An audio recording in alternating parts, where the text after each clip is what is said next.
Welcome back to my channel. मी आहे रुपाली आणि तुमचं माझ्या YouTube चॅनलवर स्वागत आहे। तर खूप दिवसापासून तुम्ही रेसिपी वगैरेचे व्हिडिओ बघून कंटाळले असणार, तर आज मी विचार केला की चला तुमच्यासोबत थोडंसं बोलून माझ्या मनातल्या काही गोष्टी आहेत, मी जे माझे एक्सपिरियन्स आहेत ते थोडे तुमच्यासोबत शेअर करणार आहे। तर ब्लॉग पूर्ण बघा, स्किप करू नका। हो, लाईक शेअर सबस्क्राईब करायला विसरू नका। जे माझ्या चॅनलवर नवीन असेल, ज्यांनी सबस्क्राईब केलं नसेल ते सुद्धा सबस्क्राईब करा। तर आज मी बोलणार आहे की पॉझिटिव्ह थिंकिंग, आपण आपले विचार पॉझिटिव्ह कसे ठेवायला पाहिजे। तर पहिली गोष्ट मी तुम्हाला सांगते, पॉझिटिव्हच्या काही 5 टिप्स आहेत ते तुम्हाला मी सांगणार आहे। माझे एक्सपिरियन्स आहेत, मी ते तुमच्यासोबत शेअर करणार आहे की मी मला खूप जण लाईव्ह मध्ये सुद्धा विचारतात, ताई तू एवढी पॉझिटिव्ह कसं काय आहे, तुझी एवढी पॉझिटिव्ह थिंकिंग कशी आहे, तू खूप पॉझिटिव्ह आहे, तुझे विचार खूप छान आहेत। तर आज माझे जे विचार आहेत, मी एवढी पॉझिटिव्ह कशी झालेली आहे आज मी तुमच्यासोबत शेअर करणार आहे। आणि ह्या काही टिप्स आहेत तुम्हाला लाईफ जगायसाठी खूप इम्पॉर्टंट आहे, तर स्किप करू नका। आणि हा व्हिडिओ जर माझा तुमच्यापर्यंत पोहोचलेला असेल तर तुम्हाला खरंच याच्यामधून काहीतरी घ्यायसारख्या गोष्टी आहेत, म्हणून मी हा ब्लॉग पर्सनली खूप जणांना लाईफमध्ये प्रॉब्लेम आहेत आणि त्या लोकांना अशा पॉझिटिव्ह लोकांची खूप गरज आहे, ज्यांची थिंकिंग पॉझिटिव्ह आहे। अशा लोकांना म्हणजे आता खूप कमी आहेत, सगळे नेगेटिव्हिटी फैलवता म्हणजे नेगेटिव्हिटी झालेली आहे आता। तर मला असं वाटतं की मी हा ब्लॉग पर्सनली तुमच्यासाठीच बनवलेला आहे, की मला असं वाटतं सगळे माझे YouTube फॅमिली आहे आणि सगळ्यांना माझे पॉझिटिव्ह थिंकिंग कशी आहे आणि पॉझिटिव्ह कसं राहायचं लाईफमध्ये, तर ह्या गोष्टी आज मी तुम्हाला सांगणार आहे। तर पहिली गोष्ट आहे की पॉझिटिव्ह आपण कसं राहायचं। तर मी तुम्हाला एक गोष्ट सांगते की पॉझिटिव्ह राहण्यासाठी सकाळी तर तुम्ही लवकर उठा। दुसरी गोष्ट, तुम्ही एक्सरसाइज करा। सकाळी उठता तुम्ही देवाचे गाणे ऐका। तिसरी गोष्ट, तुम्ही तुमच्या आजूबाजूला काय होत आहे ते इग्नोर करा। तुम्ही तुमची एक वेगळी दुनिया रेडी करा की ही माझी दुनिया आहे म्हणून, बरोबर। एक गोष्ट झाली।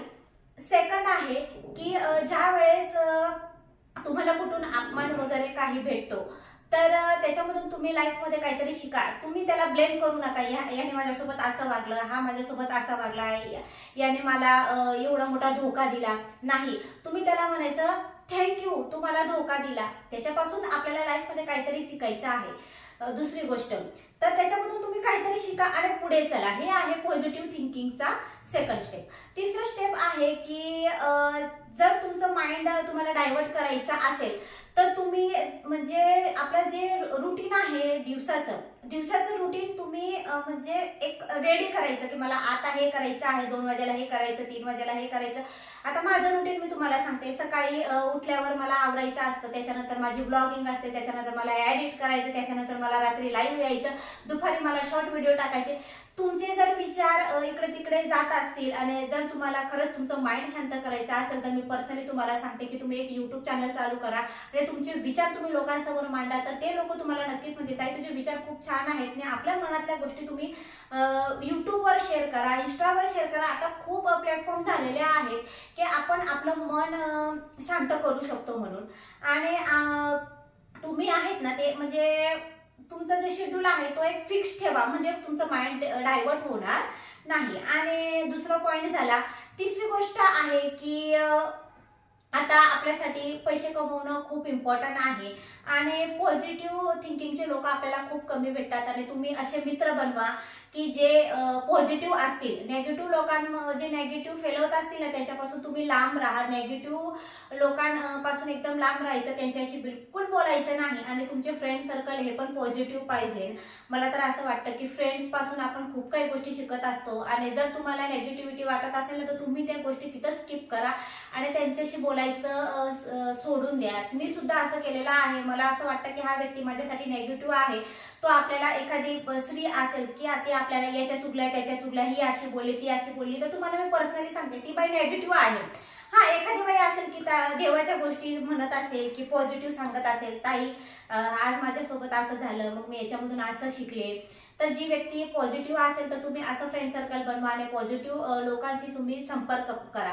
आणि चौथी गोष्ट आहे, जर तुमचं खरंच कुठेही मन लागत नसेल तर तुम्ही एखाद्या आता खूप आहेत सत्संग वगैरे, कथा वगैरे असं तुम्ही ऐका, तर नक्की तुम्हाला पॉझिटिव्हिटी भेटेल, मला असं वाटतं। आणि पाचवी गोष्ट आहे की लाईफमध्ये तुम्ही एवढे बिझी राहा तर तुम्हाला कोणत्याही फालतू गोष्टींसाठी वेळ नाही।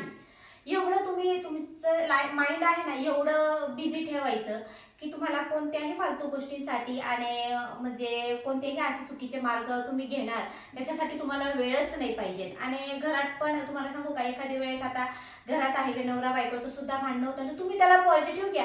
हा इथं होतं काय नाही, हे तर कॉमन आहे, नवरा बायकोचं भांडण होतं, ठीक आहे, तुम्हाला समज मी तुला समजते, ठीक आहे, चला हे तर चालू राहणार आहे. तर असं पॉझिटिव्हली सगळ्या गोष्टी तुम्ही शिका, पॉझिटिव्ह राहणं लाईफ मध्ये. तर ही होती माझी छोटीशी थिंकिंग आणि माझे विचार तुम्हाला कसे वाटले नक्की सांगा. आणि हो, लाईक शेअर सबस्क्राईब करायला विसरू नका.